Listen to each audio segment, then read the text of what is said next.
Chapter 11 ini judulnya intangible asset. Ya. Kalau bicara intangible asset, dia itu sama kayak PPE, bedanya bukti fisik atau bentuk fisiknya itu kurang. Sama itu artinya apa? Dia dipakai dalam produksi. Dipakai dalam operasional, tapi bedanya dia tidak punya bentuk fisik. Ya. Oh, berarti dia sama kayak piutang? Enggak. Piutang itu memang tidak punya bentuk fisik, tapi intangible asset ini bukan aset keuangan. Sementara piutang itu aset keuangan. Jadi kalau dengan piutang dia sama, yaitu tidak punya bentuk fisik, tapi bedanya dengan piutang, intangible asset bukan aset keuangan. Kalau dengan PPE, sama-sama bukan monetary asset, ya, tapi bedanya intangible asset, ya lack of tangible, ya kan, lack of tangibility. Yang pasti karakteristiknya adalah dia bisa diidentifikasi. Bisa diidentifikasi artinya bisa dipisahin dengan aset lain. Ya. Enggak bisa dicampur aduk dengan yang lain. Dia aset tersendiri. Intangible asset itu mirip kayak PPE, bisa dua. Bisa karena kita beli jadi, ya, atau bisa karena kita bikin sendiri. Nah, intangible asset yang kita beli jadi, ya, itu selalu dicatat sebesar cost. Apa itu cost? Sekali lagi ya, semua biaya yang kita keluarkan, semua pengorbanan yang kita keluarkan untuk dapat intangible asset. Harga beli, biaya-biaya terkait legal atau hukum, atau biaya-biaya insidentil yang lain. Itu kalau kita beli. Gimana kalau itu kita bikin sendiri? Sama kayak bangunan kan bisa kita beli jadi atau bisa kita create sendiri. Nah, untuk intangible asset yang kita hasilkan sendiri, maka nanti akan ada biaya-biaya yang terkait dengan, pernah dengar ini enggak?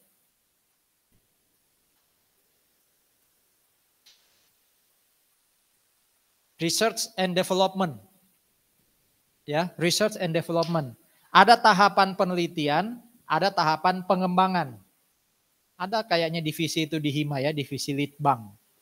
Ya, jadi semua uang yang keluar di tahapan research atau penelitian itu jadi expense. Ya, jadi expense. Semua biaya yang keluar di development dibagi dua. Ada yang jadi expense, ada yang jadi cost.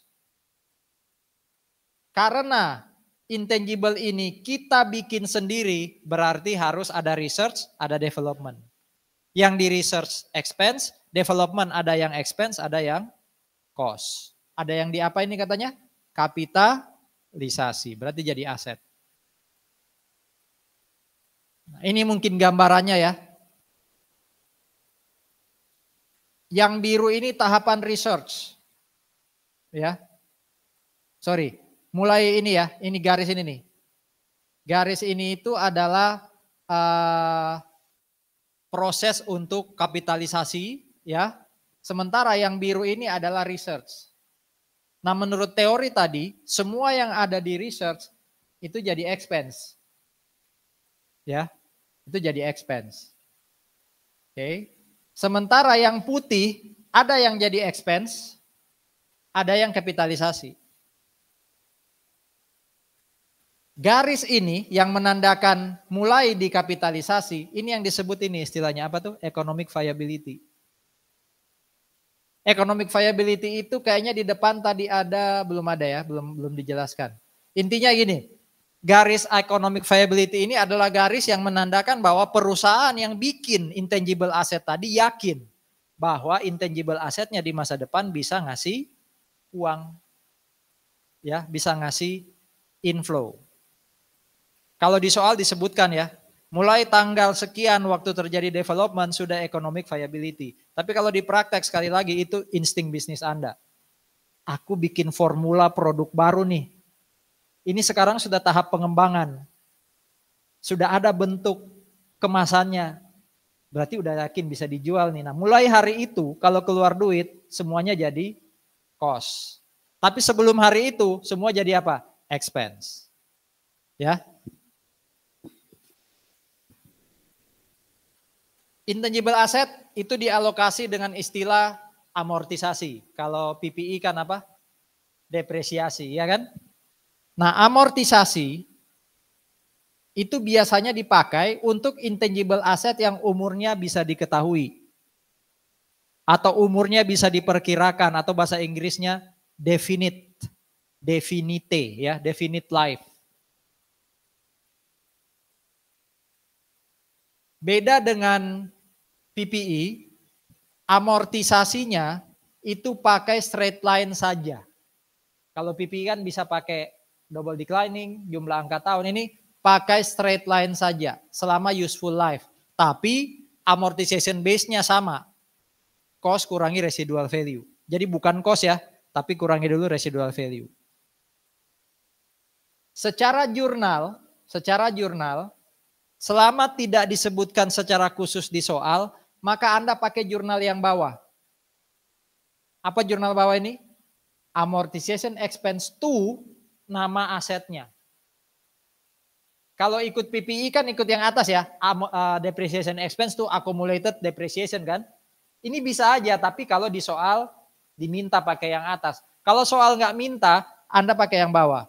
Amortization expense to patent, amortization expense to copyright. Pokoknya nama aset yang dikredit, bukan accumulated amortization. Clear?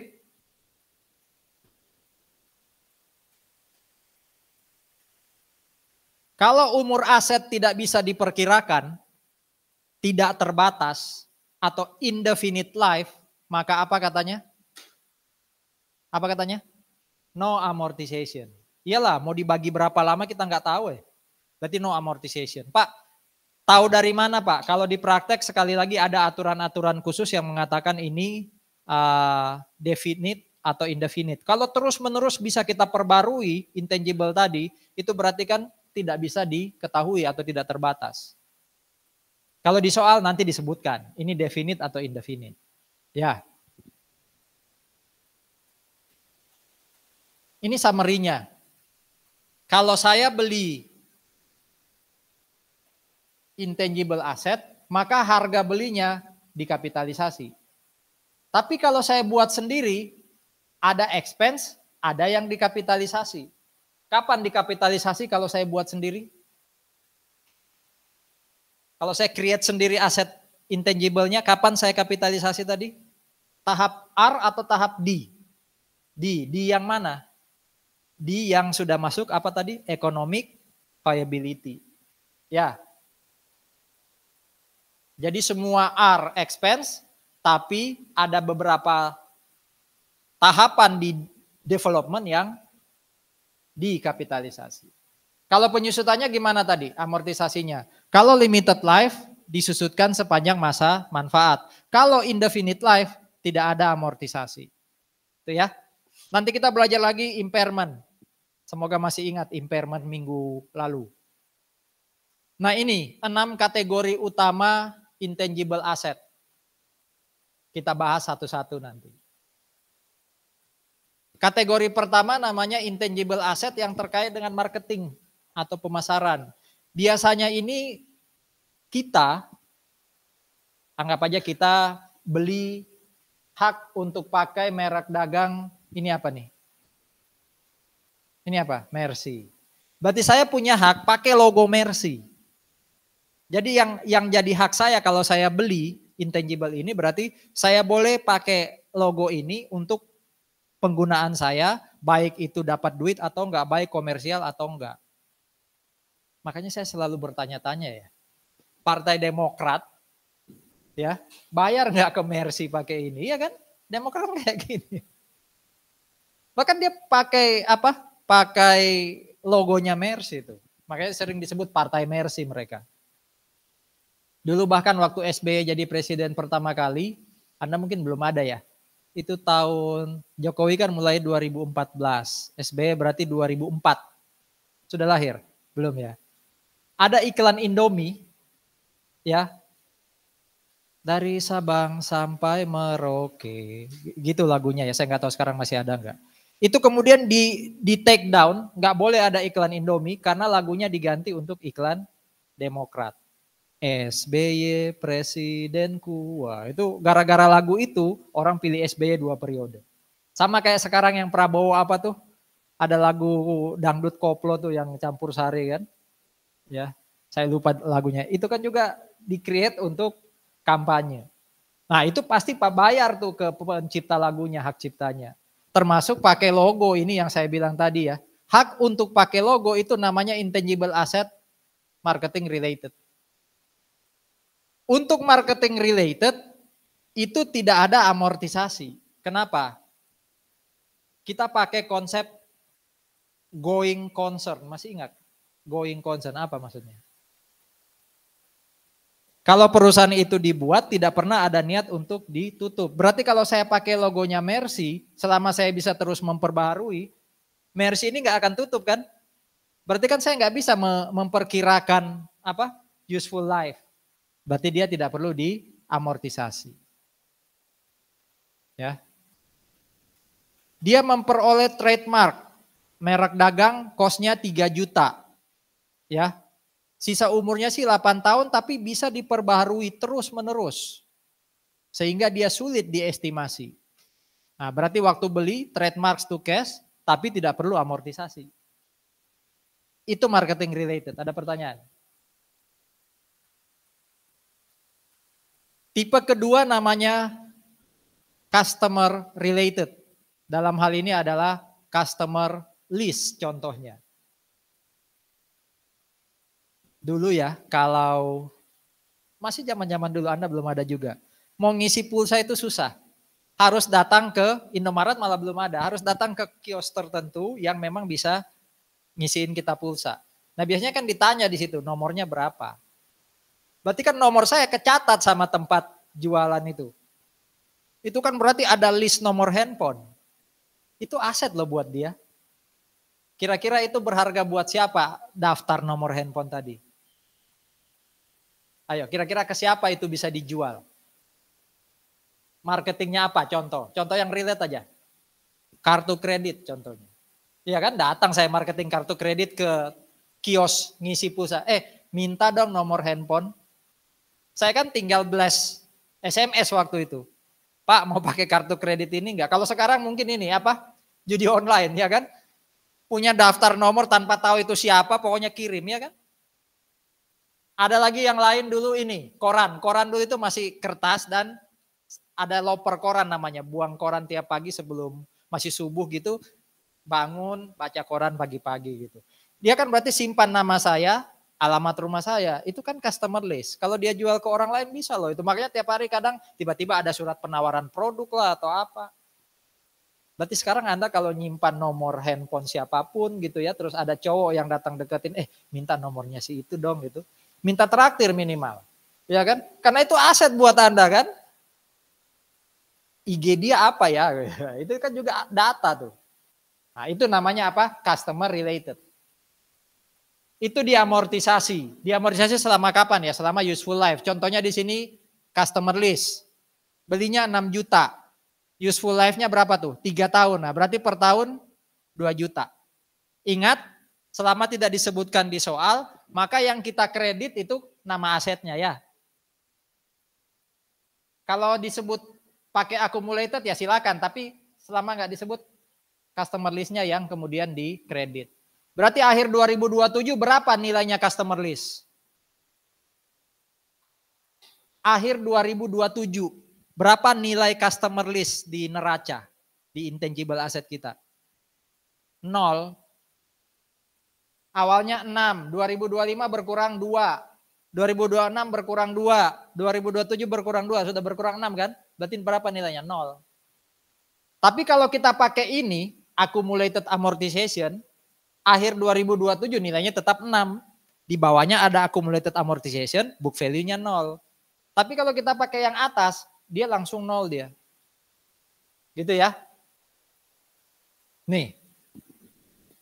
Nah, kalau yang ini, seandainya ada residual value, maka yang disusutkan hanya amortization base-nya. Ini dibagi 3. Kalau tadi kan 6 juta bagi 3, kalau ini enggak. Ya. Nah, dalam kasus ini berarti akhir 2027, berapa nilainya customer list? 60.000. Karena yang 60.000 tidak diamortisasi. Apa yang pertama tadi? Marketing related. Kedua tadi apa? Yang ketiga itu adalah artistic related. Saya mau jualan karya seni untuk saya dalam tanda kutip mainkan di Petra. Terus saya jual tiket, berarti kan komersial tuh. Berarti saya harus minta izin ke pembuat karyanya itu untuk memainkan karya hasil ciptaan dia, ya. Berarti saya bayar royalti. Ya, saya bayar royalti ke dia. Dalam hal ini contoh yang lain yang kemarin panas tuh Agnes Monica dan siapa? Ari Bias. Ari Bias nyiptain tapi Agnes gak minta izin, gak bayar royalti. Kata Agnes saya sudah bayar tuh ke lembaga tertentu, tapi ditanya ke lembaga Agnes belum bayar. Berarti Agnes salah karena tidak bayar royalti. Ya. Sebenarnya kalau nyanyiin di sini saya nyanyi lagunya Ari Bias nggak apa-apa karena saya nggak dapat duit. Tapi kalau saya komersial, nah itu saya harus bayar royalti. Ya. Ini yang menarik, coba lihat ya. Copyright itu diberikan selama umur pencipta. Berarti kalau saya nyiptain lagu, Anda mau populerkan, Anda mau nyanyikan, monggo. Ya, hak cipta itu berlaku selama saya hidup ditambah 70 tahun. Berarti setelah pencipta itu meninggal masih ada 70 tahun haknya pemegang copyright untuk jual. Setelah itu anggap aja meninggalnya umur 80, tambah 70 kan 150. Setelah 150 tahun apa yang terjadi? Lagunya bebas. Semua orang boleh pakai. Makanya lagu-lagu daerah yang terkenal gitu ya kayak Ampar-Ampar Pisang. Apa kan sekarang semua orang bebas nyanyiin. Karena penciptanya pasti sudah lama banget tuh. Udah meninggal dan plus 70. Gitu ya. Nah ini copyright.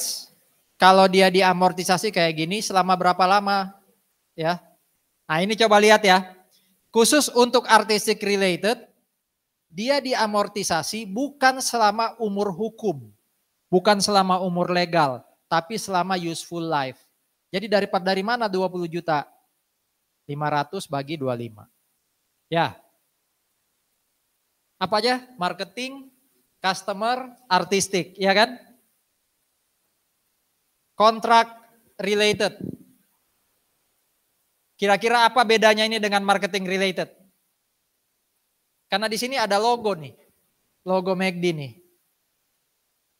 Anda kalau di Sidoarjo ya, ada McD di Taman Pinang itu. Lalu ada logo. Sebenarnya yang operasikan McD itu, yang dia jual apa sih? Apakah logonya?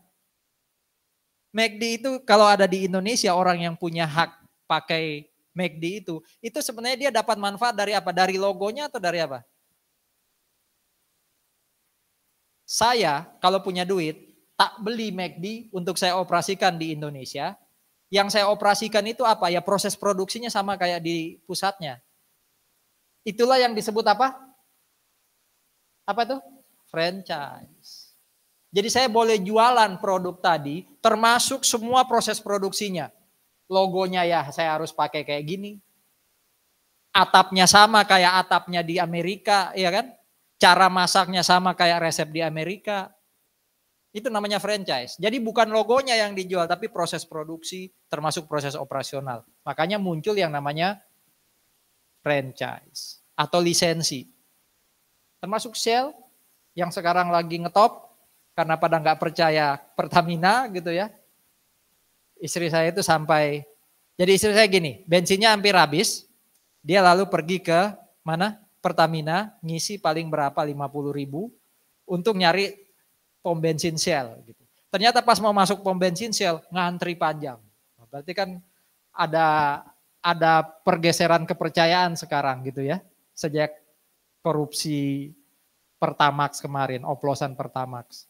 Berarti kalau saya punya uang, dirikan SPBU Shell, itu yang saya beli sebenarnya proses produksi Shell. SPBU-nya Shell di Indonesia sama kayak Shell di luar negeri.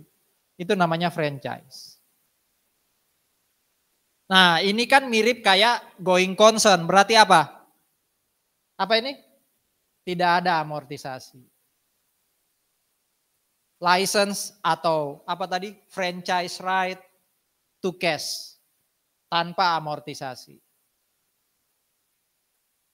Kira-kira kalau yang kelima ini teknologi related, apanya sih yang kita pakai kalau kita beli? Kalau marketing tadi logonya. Kalau ini proses produksinya. Kalau ini apa yang kita pakai? Di Petra, di beberapa gedung, ada mesin fotokopi ini. Termasuk di bawah, paling dekat kantin sebelum tangga itu sebelah kiri itu ada ruangan isinya mesin fotokopi ini. Dulunya saya berpikir Petra beli mesin fotokopi dari ini. Ternyata enggak. Jadi Petra bikin perjanjian dengan Canon. Nanti Canon naruh mesin-mesinnya di Petra. Berarti itu tetap miliknya Canon. Petra nggak perlu bayar dulu setiap kali ada pegawai yang fotokopi. Ya, nanti di situ ada kayak argo. Ada pemakaian berapa lalu dikali. Dikali sesuai perjanjian berapa per unit kertas yang difotokopi. Kalau rusak atau ada masalah dengan mesin, orang Canon datang perbaiki. Ya, kalau mesinnya sudah usang nanti diganti sama Canon. Jadi itu masih punyanya Canon. Berarti Petra yang dimanfaatkan itu apa? Kemampuan teknologi dari produknya Canon. Makanya ada istilah apa di sini? Hak paten. Jadi saya boleh pakai produknya orang lain untuk operasional saya, itu berarti saya beli hak paten. Nah, contoh dari teknologi related ini adalah hak paten. Ya, kalau ini bisa diamortisasi. Selama useful life atau legal life, mana yang lebih pendek? Makanya tadi contohnya yang apa tuh, 25 tahun tuh, artistik ya, pakai yang 25 tahun, bukan legal life. Ini summary-nya. Ya, ini summary-nya. Ada diskusi dulu, belum selesai, belum selesai. Karena yang depan-depan tadi cenderung mudah dipahami. Nah, sekarang yang keenam, nama intangible-nya adalah goodwill. Jadi tadi apa? Marketing, artistik, apa lagi? Teknologi related. Apa aja tadi coba kita ulang? Marketing related, customer related, artistic related, teknologi related.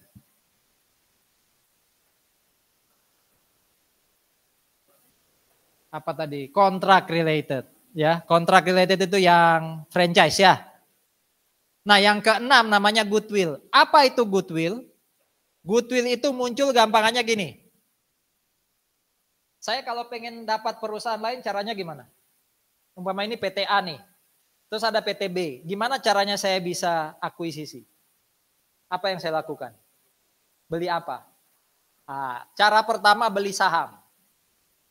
Ya, beli saham itu tidak muncul goodwill. Ya, beli saham itu nggak muncul goodwill.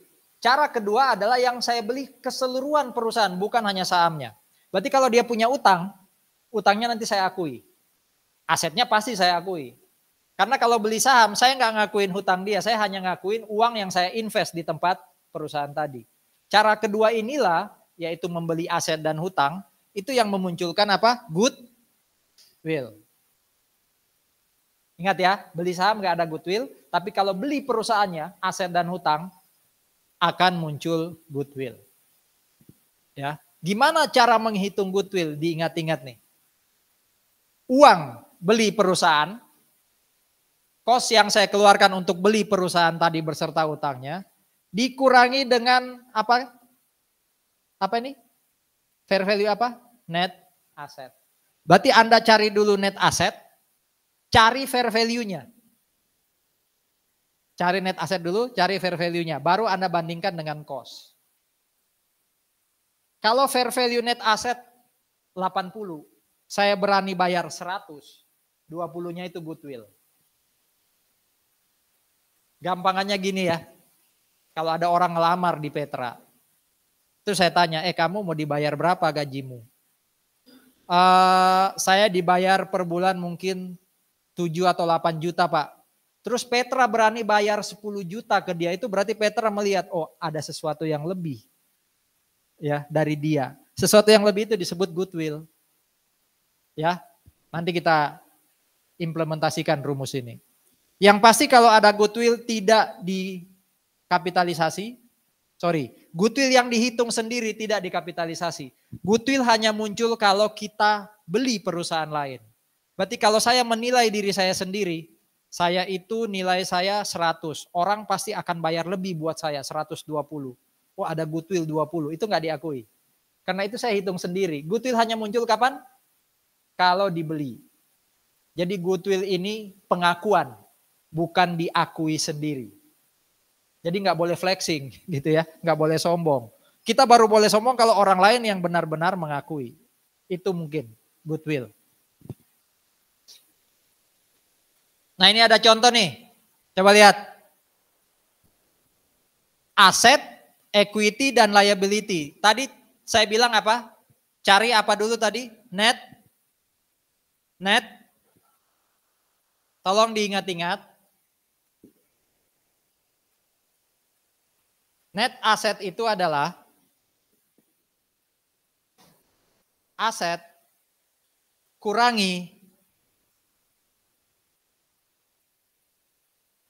atau sebenarnya net aset ini apa istilahnya? Halo, aset kurangi liability berarti apa ini?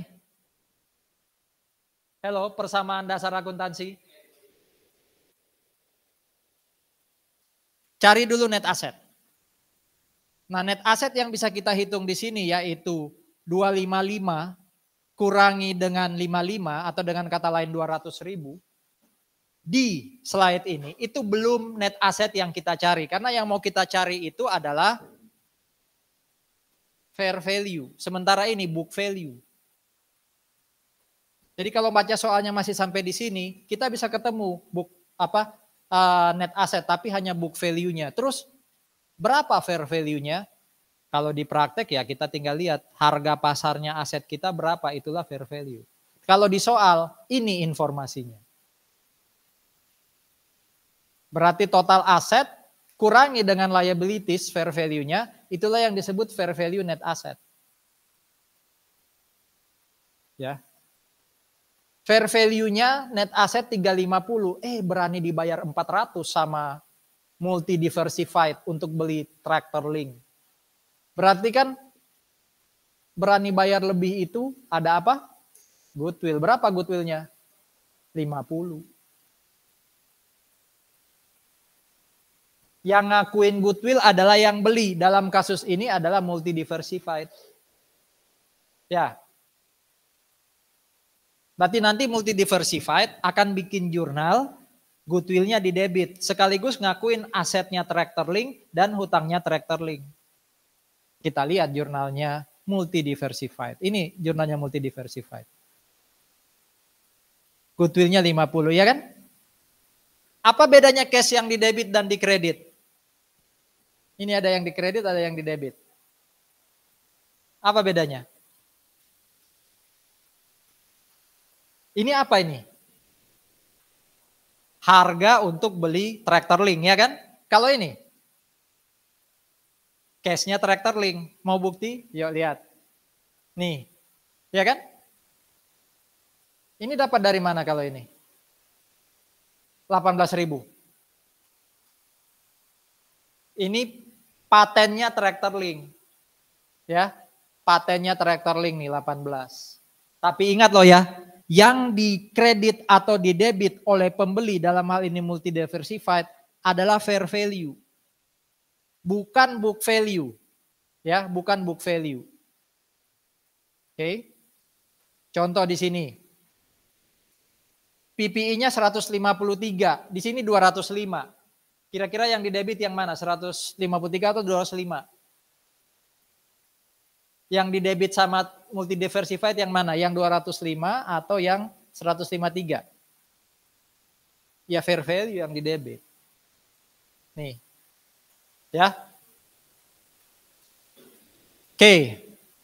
Ini jurnalnya yang beli, ada goodwill dan dia mencatat aset dan liabilities pada fair value, bukan book value. Jadi ini nggak dicatat. Ya, ini nggak dicatat.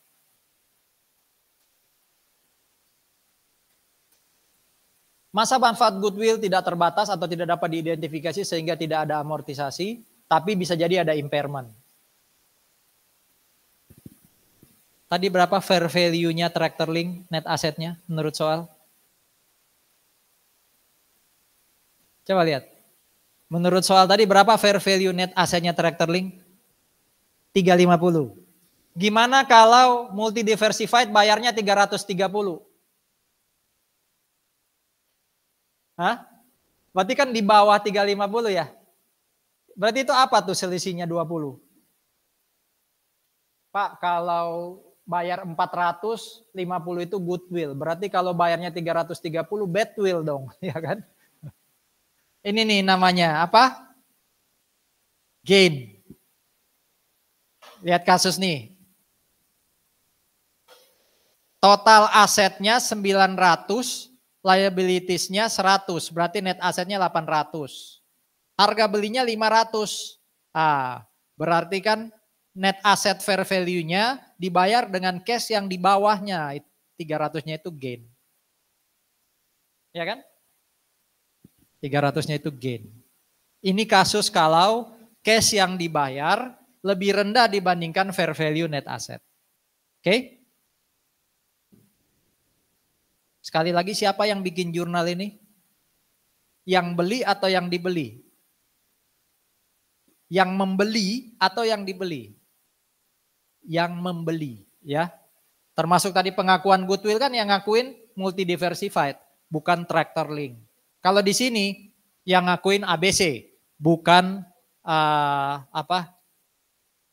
yang ngakuin XYZ, karena XYZ yang beli ABC, ya kan?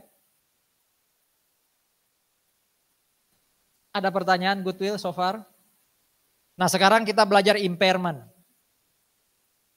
Impairment kalau untuk intangible asset dengan umur yang diketahui itu pakai cara kayak PPE. Ya. Masih ingat ya? Apa yang dibandingkan dengan apa? Impairment. Book value atau carrying amount bandingkan dengan recoverable amount. Semoga masih ingat, nanti kita bahas lagi. Itu kalau umurnya diketahui atau umurnya terbatas. Ya, nih, ingat? Kita hitung dulu recoverable amount, yaitu nilai tertinggi dari, ini apa namanya? Apa istilahnya ini? Fair value kurangi cost to sell. NRV. Kita bandingkan dengan value in use. Ada yang masih ingat gimana ngitung value in use? Value in use itu nilai masa depan yang kita present value-kan. Nah, ini kita hitung. Kalau ada di soal enak ya. Bandingkan nilai paling tinggi itu namanya nanti recoverable amount. Kapan terjadi impairment? Ketika recoverable lebih tinggi atau carrying amount lebih tinggi? Hah? Terjadi loss or impairment kalau yang birunya lebih tinggi atau yang apa nih? Kuning coklat ini yang lebih tinggi. Carrying amount 100, recoverable-nya ternyata 80. Loss itu. Ya kan? Saya berharap paling tidak dapat 100, ternyata recoverable-nya cuma 80, kan berarti loss. Tapi kalau ininya lebih tinggi, no impairment, no loss, no journal. Ya. Ilustrasi. Paten carrying amount-nya 5. Ya. Recoverable-nya enak nih, pakai value in use 2. Udah tinggal diganti 5, diganti 2. Berarti kita nggak perlu ngitung yang bawah ya. Berarti ada impairment nggak? Apa jurnalnya kemarin? Loss on impairment tuh, kalau di PPE kreditnya itu accumulated depreciation. Kalau di sini kreditnya nama asetnya. Ya. Kok ono sing foto-foto, emang nggak dapat slide ah? Ini kan sudah di-share semua di Lentera ya. Hemat energimu supaya hemat sumber dayamu supaya enggak. Lihat aja slide ya. Nah, ini pemulihan. Sampai 2021 nilainya 2 juta. Kalau dibagi 5 sisa masa manfaat berarti per tahun 400. Berarti nilai bukunya akhir tahun pertama adalah 2 juta kurangi 400. Demikian seterusnya. Akhir tahun kedua adalah 1,6 kurangi 400. Sampai akhirnya kalau selesai masa manfaat 0. Tahun 2021 tadi ada loss berapa? 3 juta ya. Ternyata di 2022 atau awal 2023 ya, recoverable amount-nya jadi 1750, padahal di sini nilainya adalah 1,6. Nih. 2 juta kurang 400 kan 1,6 ya. Berarti ada kenaikan ya. Ada kenaikan 150.000. Nah, kalau itu yang terjadi, loss yang tadi kita akui kan masih 3 juta. Ini boleh kita tambahin lagi ke paten. Jadi paten kita naik lagi 150. Kreditnya namanya ini recovery of impairment loss. Loss itu di debit berarti ngurangin income. Kalau ini di kredit berarti apa? Apa pengaruhnya ke income? Bertambah. Mau itu loss atau recovery of loss, semua masuk other income. Kalau yang ini other expense, kalau yang ini other income. Ya. Itu tadi impairment intangible yang umurnya terbatas. Bagaimana kalau impairment yang umurnya tidak terbatas, tapi bukan goodwill?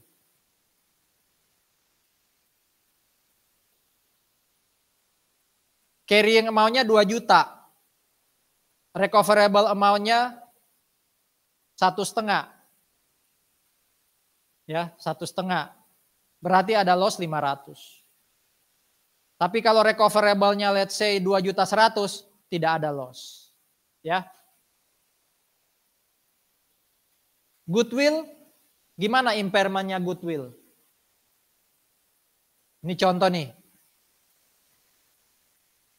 ABC Corporation punya 3 divisi.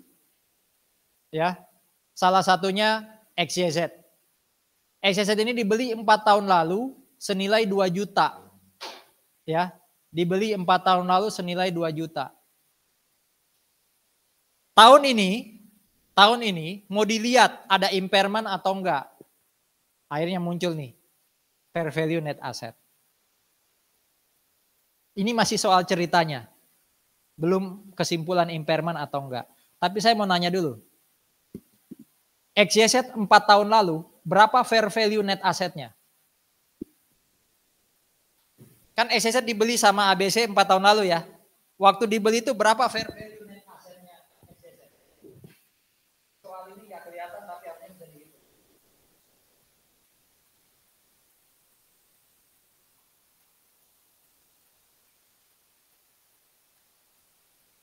Rumus goodwill tadi gimana?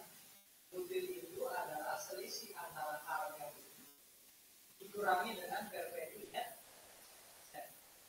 Yang saya tanya apa? Fair value net. Berarti fair value net asset adalah goodwill diapain dengan harga beli? Harga beli kurang itu ya. Harga beli kita yang lalu berapa? 2 juta. Butuhnya berapa? 900. Berarti 4 tahun lalu XYZ itu fair value net asset 1,8. Itu. Ini menajamkan lagi definisi goodwill maksud saya. Kenapa saya tanya? Oke, sekarang lihat. Kondisinya kayak gini nih. Setelah 4 tahun kita beli XYZ, kondisinya kayak gini. Ya. Ternyata recoverable amount-nya XYZ itu 2,8. Recoverable amount-nya itu 2,8. Padahal carrying amount-nya ya. Sebentar, nih. Carrying amount-nya net asset itu 2,4. Ya kan? Jadi XYZ sekarang nilainya 2,8. Carrying amount-nya 2,4. Ya harusnya nggak ada masalah ya. No impairment. Gimana kalau ternyata 1,9, nah itu baru ada impairment. 500, ini jurnalnya goodwill-nya berkurang. Jadi goodwill itu bisa berkurang bukan karena amortisasi, tapi karena apa? Impairment. Ya. Ini penyajiannya intangible asset. Nggak ada tidak ada akumulasi amortisasi ya. Nggak ada. Ya, ini di balance sheet-nya nggak ada akumulasi amortisasi, langsung berkurang. Oke, yang terakhir R&D. Tadi masih ingat R&D ini muncul kalau apa? Halo? R&D akan muncul kalau intangible-nya buatan sendiri. Tadi perlakuan akuntansinya apa? Selama tahapan research, semua uang yang dikeluarkan jadi expense. Tahapan development, ada yang jadi expense, ada yang kapitalisasi atau cost. Kapan dikapitalisasi? Kalau sudah apa tadi? Economic viability. Ya, nih. Ini definisi economic viability. Proyek, prosesnya lama, sehingga masa manfaat ekonomi akan masuk ke perusahaan. Di soal diketahui, di praktek Anda pakai insting bisnis Anda. Ini contoh aktivitas research di lab. Kalau development itu biasanya sudah ada. Jadi kalau saya mau bikin let's say sampo. Saya waktu masih di lab neliti sampo yang benar kayak apa, yang bagus kayak apa, itu berarti research.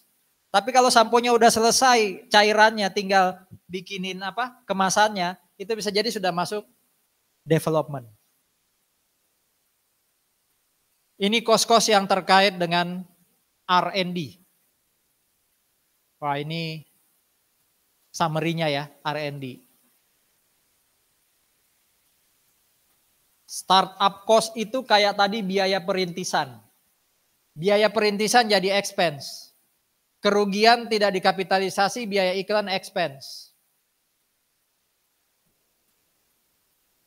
Ada contoh kayak gini nih, coba diperhatikan. Saya beli mesin atau equipment untuk aktivitas R&D. Di mana R&D ini butuh mesin yang masa manfaatnya 5 tahun. Waktu saya beli harganya 330. Jelas ya? Dalam aktivitas R&D, saya juga beli bahan baku atau material yang saya pakai sekarang 59. Saya bayar biaya konsultasi untuk R&D, saya bayar biaya tenaga kerja untuk R&D, juga ada biaya lain-lain yang tidak langsung. Nah, kalau yang ini, saya beli material mirip kayak yang atas, sebesar 34, tapi dipakainya tahun depan. Dipakainya in the future. Kalau ini Anda total, nanti pertanyaannya adalah dari total uang yang Anda keluarkan ini, berapa R&D expense? Ini nggak boleh semua jadi expense. Karena yang jadi expense hanya penyusutannya. Berarti ini harus dibagi. Ya kan? Ini bisa jadi R&D expense karena dikonsumsi sekarang. Ini semua dikonsumsi sekarang nih. Ini kenapa nggak bisa jadi R&D expense? Karena baru dipakai tahun depan. Berarti ini akan jadi expense kalau tahun depan tempatnya di atas ini, ya kan? Sehingga kalau ditanya berapa R&D expense? 403. Bukan semuanya. Gitu ya. Nah, ini penyajian R&D ya, dan juga mungkin penyajian intangible. Tolong apa? BAP. Saudara-saudara, hari ini sudah saya upload ya. Itu ada kuis, tapi kuisnya untuk PPI penyusutan itu 1 soal, makanya 20 soal, sama properti investasi. Ya, kalau yang chapter intangible belum saya buat soalnya, ini mungkin disatuin dengan yang minggu depan. Jadi hari ini ada 30 soal. 20 soal itu untuk chapter PPI dan depresiasi, 10 soalnya untuk property investment.